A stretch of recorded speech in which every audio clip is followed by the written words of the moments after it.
Richard Kuklinski, a contract killer known as the Iceman, is serving multiple life sentences for over 100 murders. He freely admits to the brutal, cold-blooded killings. But one question remains unanswered. Why? Did you think of yourself as an assassin? Assassin? Sounds so exotic. I was just a murderer.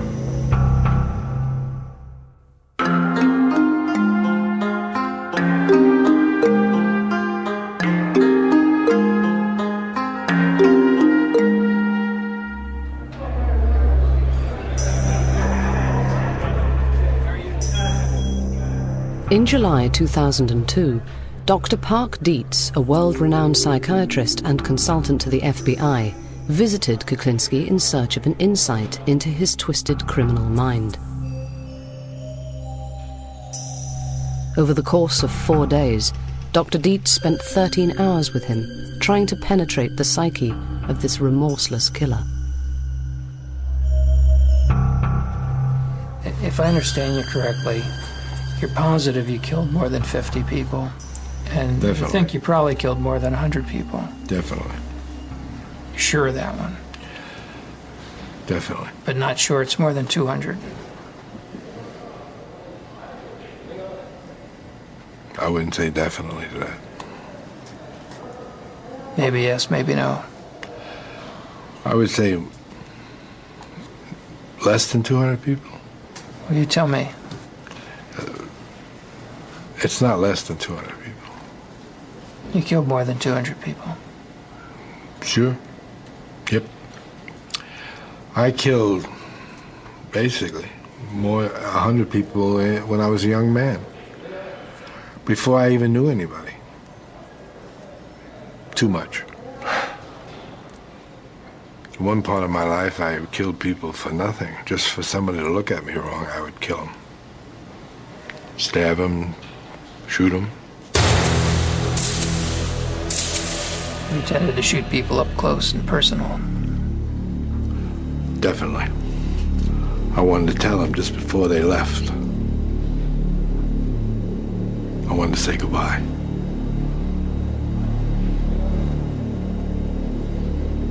Did you like to look them in the eye? I wanted them looking straight at me. This was a long way away. The distance we are now. We were closer. What did you want them to think as they died? Just see my pretty face. I take it to them. But the last thing they ever saw was me. And if they carry that glimpse to eternity, infinity, or whatever it is, they're gonna be thinking of me all that time. I'd be looking in their eyes. I would see the blankness come over it. I'd watch them die. I just didn't shoot them and walk away. I saw the surprise, the shock, the blank. Psst. They're gone. And all I saw was my reflection. But that's it. Did you have a favorite place you'd like to shoot? A favorite? Yeah. Well, most of the time, if you're up close, you shoot them under the chin. You would shoot him. Shot a guy one time in his Adam's apple. See how long it would take him to die. How long did it take? A few minutes.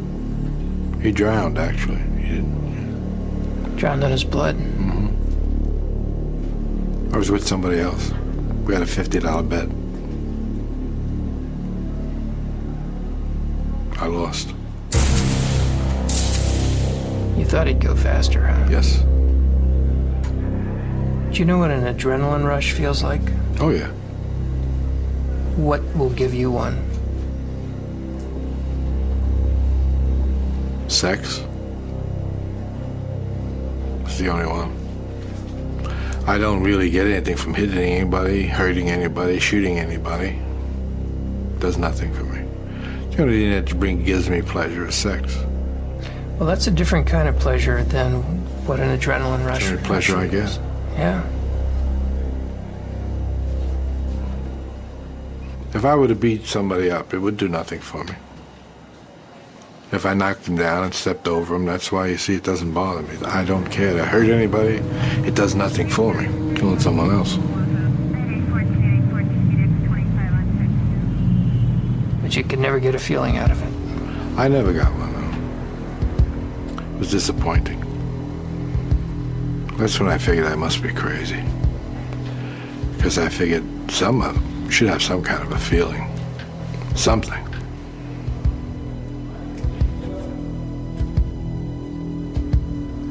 Dr. Dietz discovered that by the age of 10, Richard Kuklinski was already showing signs of pathological behavior.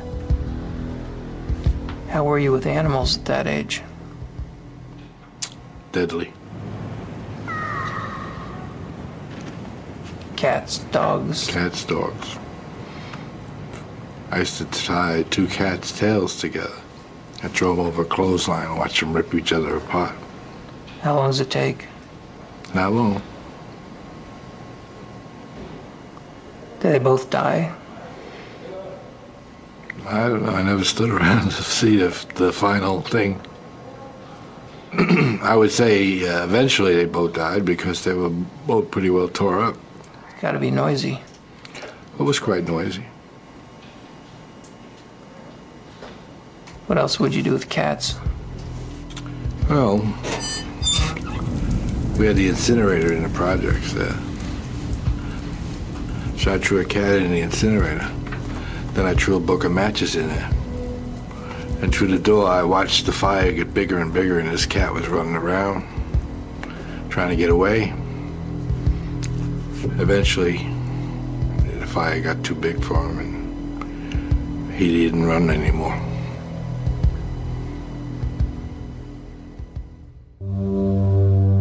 Kuklinski's childhood was characterized by brutality and violence inflicted upon him by his father, Stanley. What's the worst beating you ever took from your old man?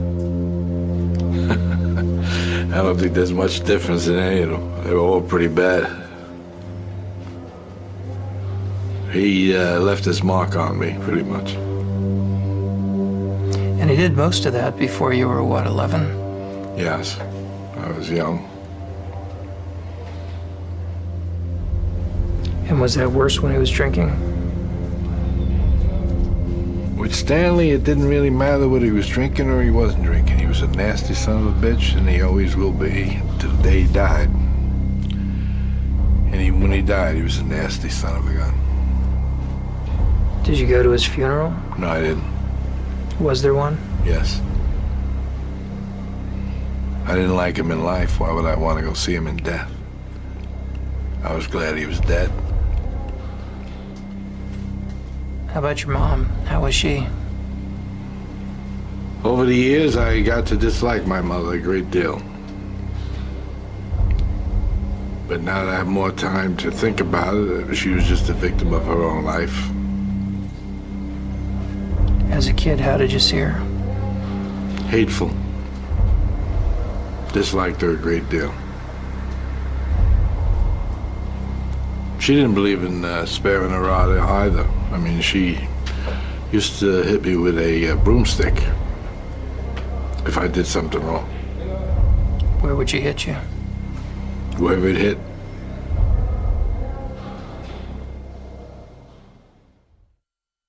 As Kuklinski grew older, he no longer had to suffer his father's brutality. Instead, he chose to inflict his own on others, often for little or no apparent reason. How much would somebody have to humiliate you before you'd become obsessed with killing them? It would be the degree he humiliated me. If it were not much, and it would be the time. It would be how my attitude was. If I was jumpy or edgy, it wouldn't take much.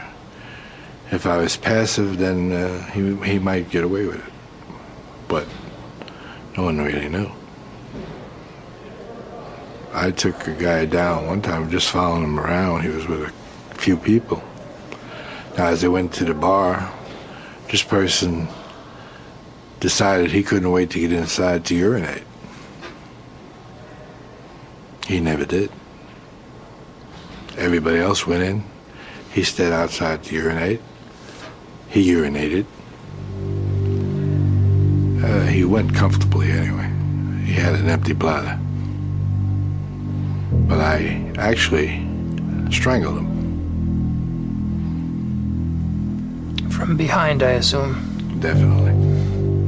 I actually did it in a way that's maybe this is original, and maybe not, I don't know. But I put the rope around his neck, twisted it, and threw him over my shoulder, and held him there. So actually, I was the tree hanging him. Yeah. And he eventually just stopped kicking. And I let it loose at one end. He slid down to the ground. I put him over by the garbage and left. Had you brought a length of rope with you? No, actually, this guy, these people had around and back at a bar. They must have lived upstairs. There was an apartment upstairs, and they had one of these things where they had rope across this thing, and they had a couple of these lines going across this way. And that's what I took. Talking about clothesline? Yeah. Now, what had this guy done to you? I didn't like him. He just made me mad, some reason or other. For me to track him and wait for him, I was mad at him for something. Do you remember what his body did while you were hanging him? Yeah, I was twitching and kicking. How long did it take? I don't really know. Didn't look at my watch, so I really couldn't say. You know, I kept him a while. Even after he stopped, I kept him a while just to make sure. Did you have another weapon with you? Yes. But this was quieter. It was more personal. I actually felt him die. Did you like that? Didn't do anything. But I mean, I did feel him die. I felt him go limp. And you got your relief? Yes. Basically, I didn't have any more pressure, no more tension. It was almost like a cure-all. Unbelievable. From an early age, Kuklinski had an uncontrollable temper. If he had a problem, he solved it the only way he knew how. I was driving in Georgia one time, and we were riding down the road, and there was a couple of vans running around, and they were hooping and hollering there. I guess they were having a good old time and maybe drinking and whatnot. They decided, I guess it was interesting to play with a guy from New Jersey, and they started to click-clack and with their vans and push me here and push me there off the road, and they were running in and out, and what their problem was, I really don't know. Never did know. But it came to a point where I got extremely mad about that, and but it was silly of me because I was away from home. I had no backing. I had no problem. I only had one weapon, which was in the trunk, which was a .357 with a hair trigger. So I stopped the car and got out, opened the trunk. I had the release and went in the trunk and took the .357 and just stood there. Now, apparently their eyesight mustn't be too good, because I don't think I'd walk up on a guy with a .357 standing by his side. But these fellas did.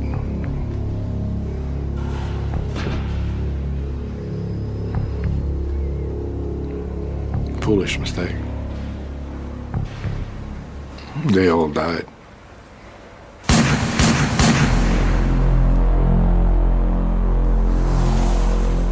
I didn't even know them. How many? There was a few of them. I reloaded. Killed every last one of them. Yeah. And that wasn't even one I wanted to do.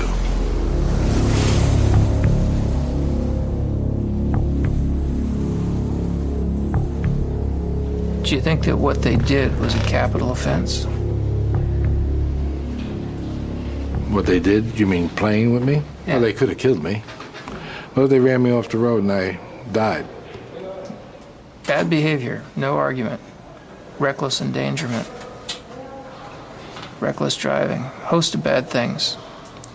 Is it a capital offense they committed against you? Apparently. I did kill him. So to me, it must have been. Because when I had come to that point, and that point, that is the last point they come to. I don't back off once I go forward. Once I go forward and I take a gun, I do not back off. I didn't know how many they had. I didn't know what they had. They could have had guns. They could have had anything. They wanted to play with me. I didn't want to play. So, we didn't play no more. And I would have taken whatever came.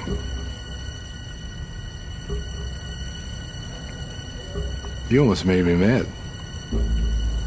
I know. What made you mad about that? I don't know, but you almost did. Can you figure out what it is? No. Try to look at it. Look at what made you mad there. I don't know. I think it must have been something you said. Yeah. Obviously, but I don't know what it was. Could it be that I was challenging you and it sounded judgmental? Could be.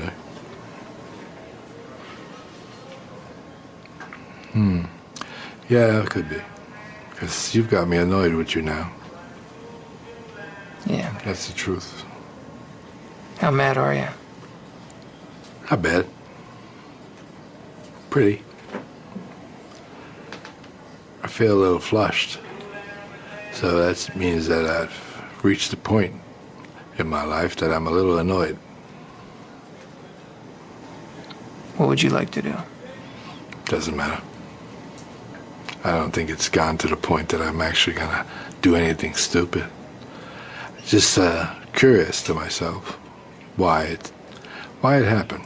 I don't know why it happened. I'm actually almost glad it did happen because you had a chance to see something, but I don't know why it happened. Did you feel I was criticizing you? Yes, Is that what did it? I think so. I 'Cause think that's the part that did it. who used to criticize you the most? Of course, my father. Yeah. Kuklinski's efficient, remorseless killings came to the attention of the mafia, and in his 20s, he graduated from the random, impulsive murders of his youth to a new career as a contract killer. He recalls his first murder for hire.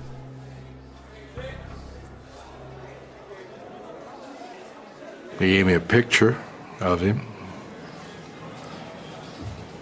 and a description of what he does and what he generally does and where he goes, places he goes. And so I went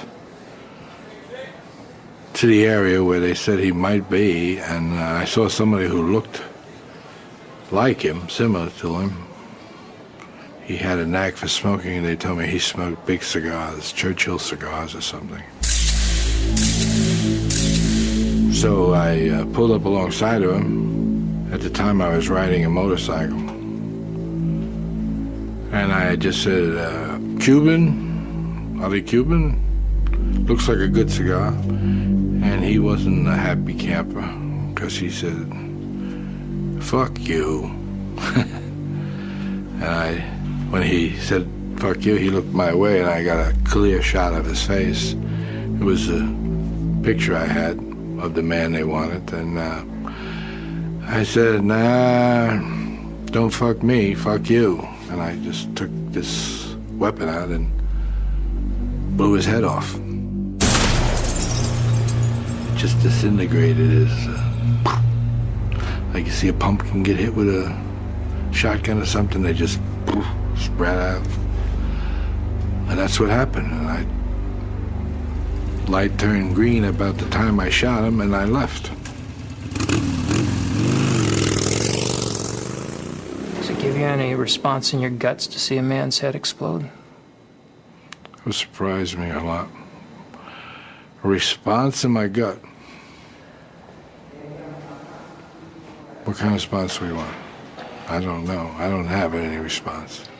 Most people, when they see horrible things, if they see somebody badly injured, certainly see something that awful, have a visceral reaction. They feel nauseated. They may want to vomit. It makes them very uncomfortable all over real fast. Did you get anything? No, it's a good thing I didn't have to vomit, because then I would have had real problems on that motorcycle. But I didn't have that problem. I didn't have any sickness, dizziness, or upset stomach or anything like that. It helped you adapt and cope not to care. Definitely. Not to care is much better. Because it's a weakness to care. That's right, it is.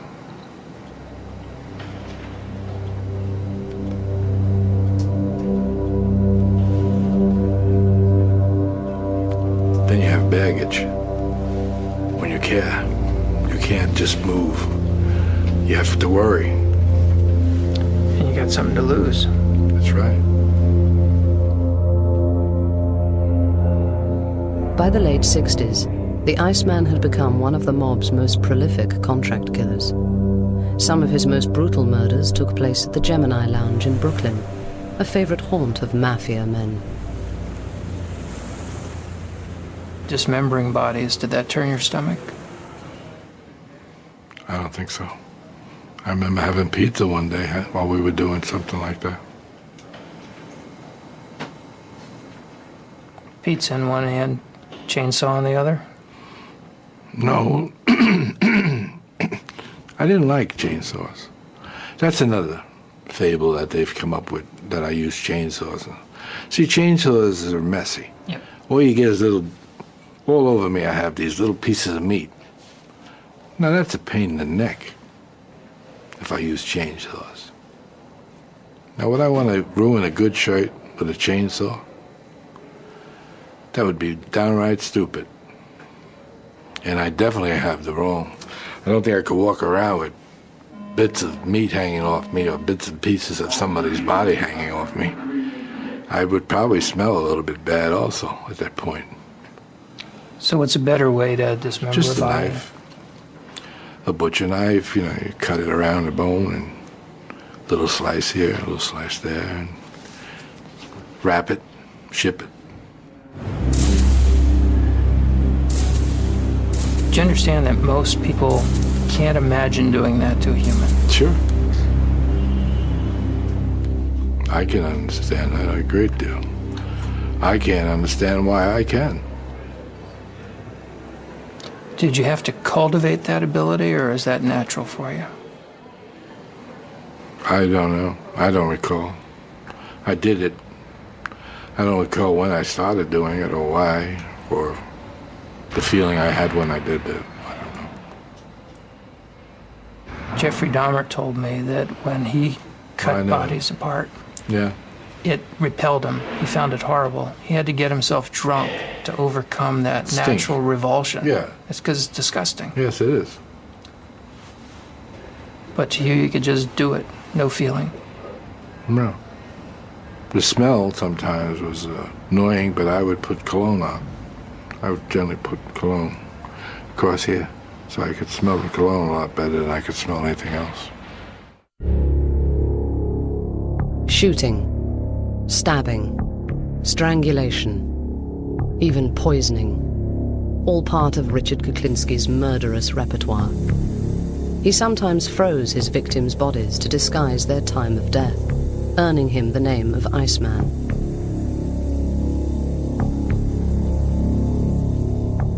In his sessions with psychiatrist Dr. Dietz, He revealed that some of his clients wanted his victims to suffer before they died. Of course, Kuklinski obliged, creating the kind of death nightmares are made of, often capturing the torture on film. I used to have a thing where I would take somebody into a cabin or cave, whatever you want to call it, and I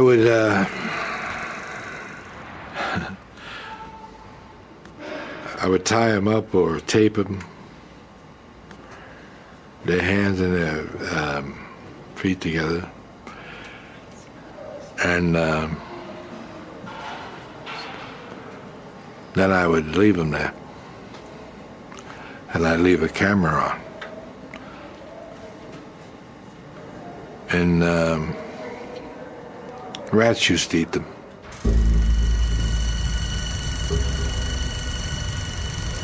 Rats used to kill these people.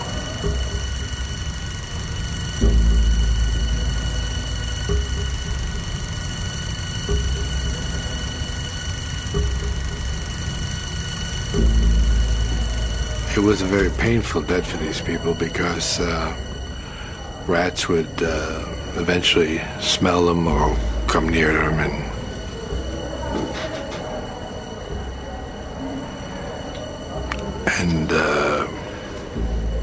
start nibbling away at them. The people would definitely scream and yell and holler and try to get away. And eventually more rats would come, and they would consume these people eventually, you know. But there was a lot of screaming and yelling in between. But when I did that and I watched it on, the devil was that, Super 8, I think it was. I found it distasteful, and it used to make me nervous for some reason. And so that was some type of a feeling which I wasn't too keen on having. But I did it because it gave me a feeling of some kind, and therefore I was trying to find out what it was that was giving me some type of feeling. Whether it was the horror of what was going on, or the screaming that was happening, or just the nastiness of it. But I never figured it out. But I did that quite a few times, too. Maybe too many times. And watched it? Yes.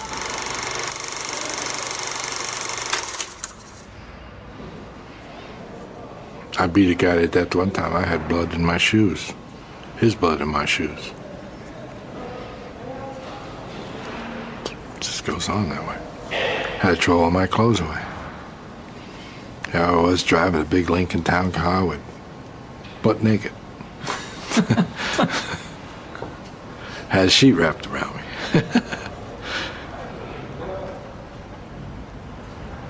We're having too much fun. You know that? You realize that? I'm coming across like a nice guy. Nobody's going to believe this. Nobody. I wouldn't believe this if I was watching this.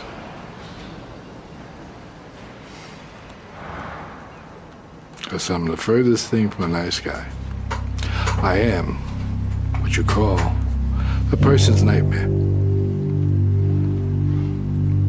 Because of the way I project myself, people think they can get by. And then all of a sudden, when they wake up, it's too late.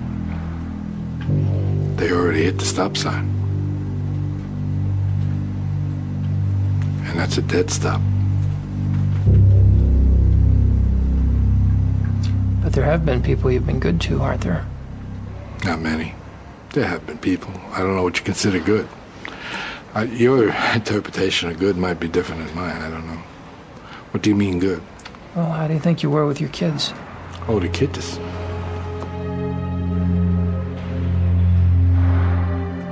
Now you're talking completely different. Now you're talking black and white. There was nothing I wouldn't do for my children. Nothing. I'd kill everybody in this room for them.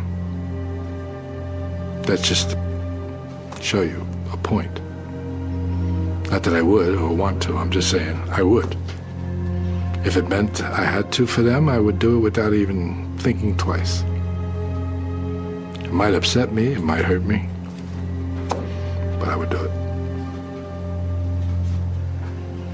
Does that answer your question? To a point, but then you're not sure. All right. Who else were you good with? Good with? There aren't many people I was good with. It was only my family. I was good to my family. And even those people I hurt. How? Just by being there. I was a nasty son of a gun. I am a nasty son of a gun. What would happen at home? You name it. Violence, I think they call it domestic violence. Yes, I've called it all. There's nothing I haven't done and nothing she hasn't put up with. I'm not proud of it.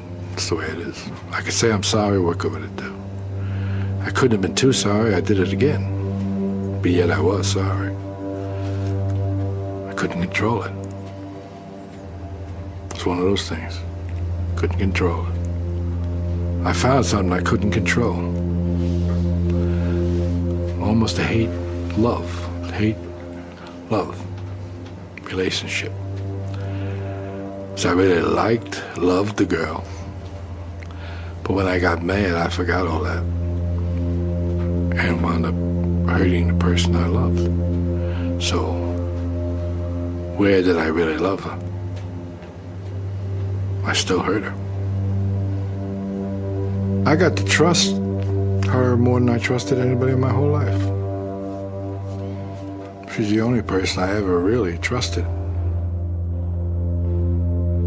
Only once did the Iceman put his faith and his fate in the hands of another. I believe I tempted her to do it. I gave her a knife and told her, here's a chance you'll never get again, or something like that. And I turned around. Now she had a chance. She didn't do anything. She dropped it on the floor and walked away. And I left the house. There was a stabbing between your parents, wasn't there? Yes, there was. What room was that in? I don't remember. What happened? I don't remember. I don't know. Stanley stabbed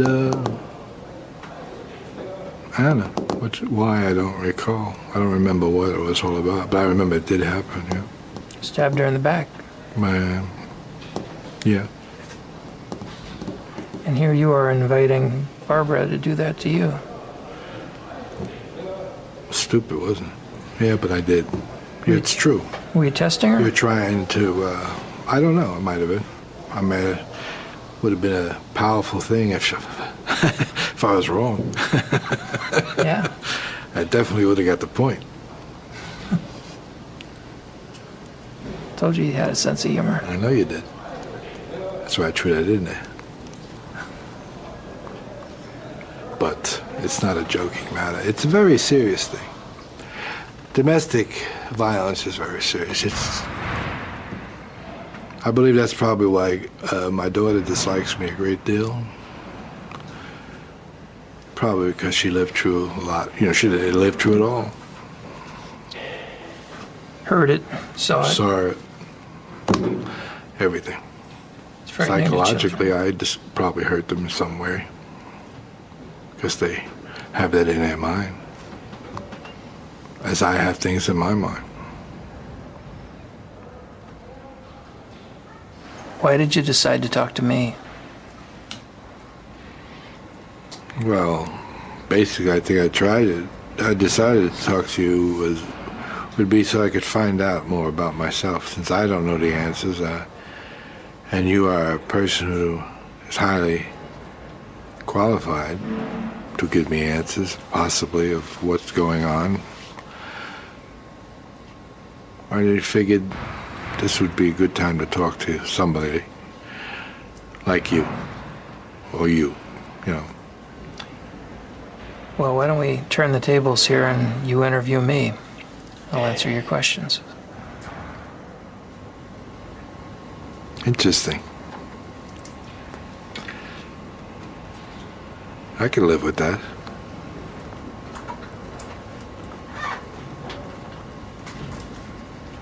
Just so happens I might have a question for you.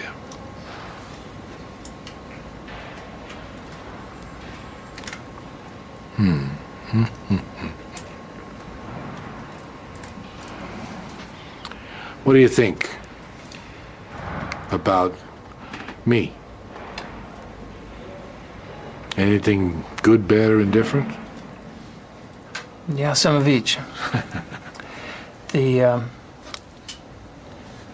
issues about your behavior, I think there are really a couple things to say. The things that I'm most sure of, based on the information you've told me, are that your principal problem has been a warp in your personality. And we classify personality according to different types. And there are two types of personality features that you have a great deal of. The first of them is called antisocial personality disorder. What it refers to behaviorally is someone who does not have a conscience, does not have remorse, does not feel a sense of guilt about most of the bad things they do, is impulsive and violent. The typical things we see before age 15 in people who earn that label are cruelty toward animals, cruelty toward people. And an awfully interesting part of that condition is that we've got a little bit of knowledge of what causes it and where it comes from. And that's where there's some good news and some bad news. The bad news is that part of where that comes from is hereditary. That there's a genetic basis to being a fearless person. And you've told me about how rarely you have any experience that even begins to resemble nervousness or fear. It takes extreme things to make you have a sense of impending danger. Normal people get fearful about a wide variety of things frequently and would be beside themselves with the kinds of experiences that you had on a weekly basis. You couldn't have done the things you did if you were capable of ordinary fear. But the fact that you're born with a genetic predisposition to fearlessness doesn't mean that it's inevitable for you to become a criminal. Because some people who have that genetic predisposition to fearlessness become pro-social risk takers. They do things like drive race cars, test fly planes, fighter pilots, bomb disposal technicians. Now, those are all jobs where it helps to have a lot of fearlessness. And in fact, some people in law enforcement are brave and have that same capacity to be fearless. And the difference between the people who grow up to be risk-taking good guys with white hats and the people who grow up to be risk-taking bad guys with a long, long rap sheet and a lot of crimes has to do with how their parents raise them. If you raise a kid with love and kindness and affection most of the time, you've got a good shot at their growing up to be decent, caring, loving human beings and treating their own kids well. But if you raise a kid the way Stanley raised you, with no love, no affection, constant abuse, beatings for no reason, all you teach is hatred. You make it impossible for that child to grow up and form strong attachments and loving, caring relationships, or to be willing to risk themselves to protect the world. So I think you got to be this kind of antisocial, psychopathic person, both by getting Stanley's genes and having Stanley's parenting and your mother's cold, standoffish way of treating you. In other words, that part of you was both born and made. But your own kids and your own grandchildren will turn out according to how you and Barbara raised them, despite whatever genetic influence there may be. You killed more than 200 people. Sure. Yep. Having spoken at length to Iceman Richard Kuklinski about his life as a contract killer, psychiatrist Dr. Park Dietz gives his analysis of what drove Kuklinski to kill so many times without guilt or fear. The other thing that I think is true about you is another personality style, where I think it's fair to say that you've got the features of what we call a paranoid personality disorder. The general rule for someone who is paranoid is to trust no one, let no one get too close to you, and to never forgive anyone who does you wrong. If somebody criticizes them, they're quick to respond with anger or to counterattack.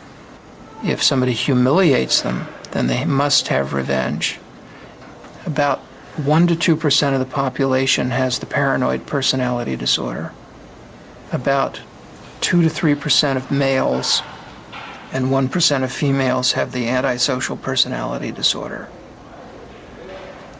And then there's a smaller group that has both. And it was having both that allows you to have this career that you've had, and that allowed you to profit from your capacity for a completely emotionless, fearless, remorseless hit. By being free of any conscience and also free of friends and of people who could bring you down, you were able to have a very long run as a successful contract killer, which is quite unusual. And you wouldn't have been able to do that had you not had both of those personality flaws in your line of work that turned out to be major advantages, kind of preconditions for a successful career. I appreciate you taking the time and explaining this to me. I am probably the loneliest person in the world because I have nothing I care for, and I can't make any friends to have any kind of a relationship, or so I've lost everything. I've lost everything I ever cared for, everything I ever wanted. It's down the toilet. Since there is no love in my life, I must have something to replace it, so I replace it with hate. Constant hate. Constant reminder to hate. And what's that do for you? Keeps my left foot going in front of my right foot. Keeps me moving. Without it, I would probably just plop down someplace and have no reason to continue. Is that all you've got left is hate? That's all I've got left. Everything that I ever cared for is gone. Everything I ever liked is gone. Everything that meant anything to me is gone. So hate. That's all you started with, too. Then I've come full circle. It's time for me to die.